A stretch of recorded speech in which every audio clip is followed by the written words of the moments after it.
When I first started playing this game, Dr. Mario never really stood out to me. I always preferred Tetris. To me, Dr. Mario was too monotonous and easy. The aim of the game was just to clear all the viruses on the screen. To do this, you had to line up 4 of the same color to remove the virus. You kill all the viruses, move on to the next stage with even more viruses, and repeat until you eventually lose. Meh, it was a snore fest. Then I discovered that I was playing Dr. Mario the wrong way. Unlike Tetris, speed doesn't increase as you progress. Instead, speed is selected at the beginning of a game, low, medium, or high. Yes, the speed increases slightly after every 10th pill that is thrown into the screen, but it's not the same effect as Tetris.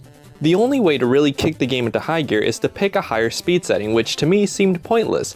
Pun intended, because as it turns out, it is literally the exact opposite. You get more points for playing on a higher speed setting. This gives you an incentive to turn up the heat. I also discovered that combos net you more points. By setting up the pills, you can eliminate the viruses in chain reactions, and every subsequent virus eliminated in a chain nets you more points. This gave Dr. Mario the depth I was looking for and propelled it to being one of my favorite NES games of all time. I have spent way too many hours playing this game over countless different versions. Getting higher scores becomes really difficult as the virus count increases because the combination of speed and less playfield space can cause one small mistake to be fatal. You can't talk about Dr. Mario without addressing the fact that it's not really a Mario game. It's a Tetris-like game. You drop your blocks, and when the blocks hit the top, game over. I often find myself wondering, Dr. Mario or Tetris? Without a doubt, Tetris has the better gameplay. Tetris feels like it offers more variety, what with its many different pieces. But in terms of which game I personally prefer to play, Dr. Mario is definitely my pick. It's got what Tetris does not.